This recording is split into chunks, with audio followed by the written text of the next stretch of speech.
Okay, guys, so what we have here is a beef tenderloin. It was on sale, picked it up at my local grocery store, supermarket. I'm going to be roasting this for dinner, and I'm going to show you how to prepare and how to trim this beef tenderloin. Part of this you'll hear is a filet mignon. Part you will hear is chateaubriand. You have the tip, you have the head, you have a chain in here, and I'm going to show you all of that. The chateaubriand and filet mignon I find are very interchangeable when you see it on a menu at a restaurant. And I don't butcher meat for a living, but I'm going to tell you that generally the middle part is the chateaubriand. Towards the tail are the fillets as it starts to taper down. They're very interchangeable in my opinion, and I find that most people don't realize that it's really very similar part of the actual tenderloin themselves. So let's open this up and see what we got here. I'm going to cut a little slit in here and just start opening up the package. I tend to leave a little bit of the package not open so it can kind of capture the juices. As I pull this out, I give it a minute to drip. Put it down here and throw out the package. Now, with that package, it is generally dry aging while it's in there. It does help to become more tender, and it does help with the actual flavor itself. The longer the better. Generally, it's in that packages for a few weeks before you even get it. So, tenderloin's a little bigger than my actual cutting board here. So, this here is the silver skin. This would be the head itself, right up here, and back here. It's not a very big one, but you have a chain. This is called a chain, and if you can see, when you get this, you want to start separating just with your fingers that chain portion to start separating from the actual tenderloin itself. And once you get this line here, you want to get your knife in there. Doesn't have a very big chain at all on here. I'm just going to cut next to nothing. We have the head here, and you can cut down a little bit on that head, take out some of the fat there.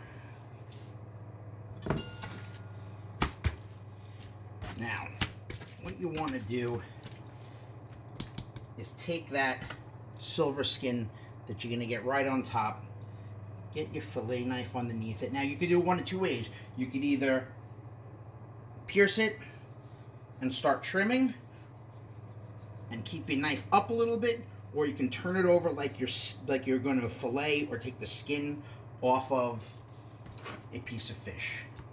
So that's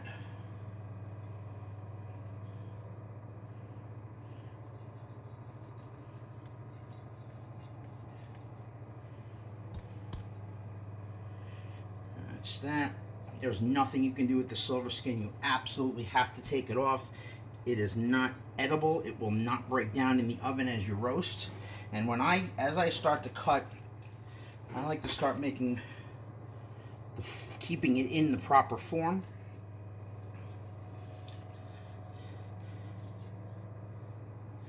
And just keep going, trimming that fat as you go.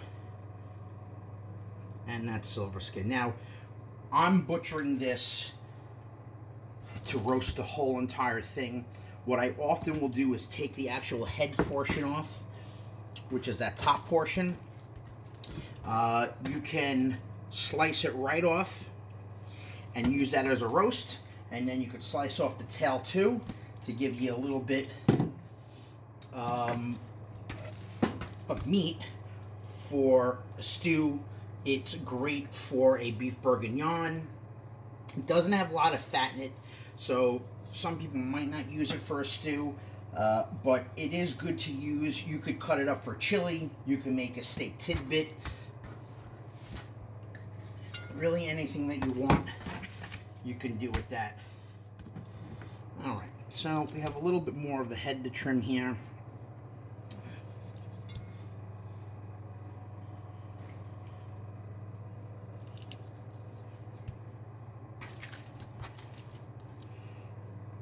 Alright, that's looking pretty good.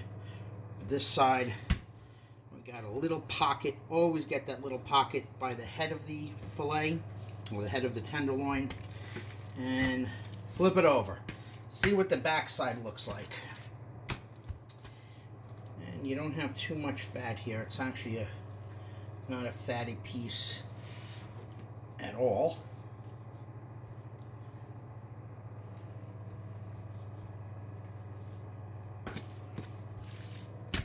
Alright, so that's basically your tenderloin with the head. Now, I'm actually going to take this head and I'm going to trim it off and just show you. That's the tenderloin. This was the head that we cut off. And this little sucker right here makes for a great roast itself. You can take this, you can absolutely slice it into steaks. You'll probably do 1, 2, maybe 3 steaks out of this. You can absolutely call that a filet mignon. You can take this, you can season it, you could tie it up a little bit and make yourself a beautiful roast for 2, which would be absolutely delicious. Now that I separated mine, I'm not sure what I'm going to do with it. I might roast it with everything all together. But there you go. That's the head. That's a pretty small chain. Normally the chain is the entire side of it. I don't know why it wasn't on there. And we're going to do a little more trimming here. Okay. So now we have this fillet. What I like to do is wrap the tail underneath so you almost have a consistency straight through. So once you get your roast the way you like it, what I do is I take butcher string. If you can see this, I will adjust this. This I bought on Amazon. It's a rope. It's a butcher string. It's a holder, and up here is a knife. And what I do is I'll take a few lengths and I will cut that. You could use a pair of scissors too, whatever is easier for you. And I'm going to do, to start off with, maybe you want to do about 6 to 8 inch pieces. And I would say we would start off with maybe 7 of these.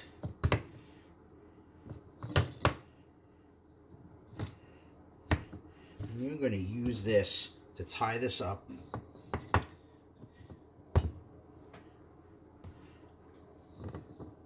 To form it. And then you're going to season it. And you're going to roast this. Alright, so what we're going to do now is take our strings, and I like to start right in the middle. You want to take that and you want to do a double knot or a double close knot like that, or a what they would call as a surgeon's knot. And maybe you want to do that every about every 2 to 3 inches, depending on how big you want your pieces to be.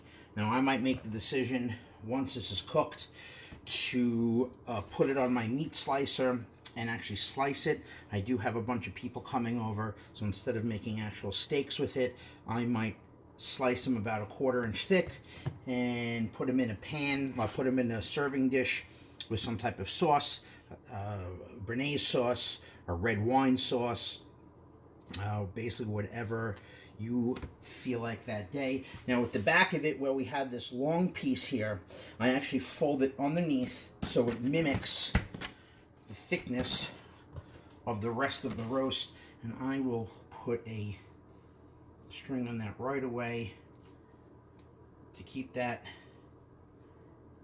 in place. I'll slide my next one down in between. This string's a little short, but I can do it. And we'll throw one right on the end to square this up.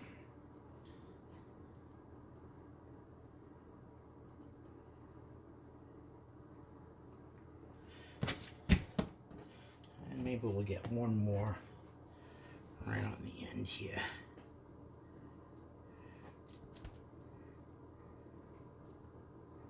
All right, there you have it. A nice tied up beef tenderloin. You have your scraps in the back. You have the head that you took off, which you can absolutely tie up. But that's basically where you want to be with this.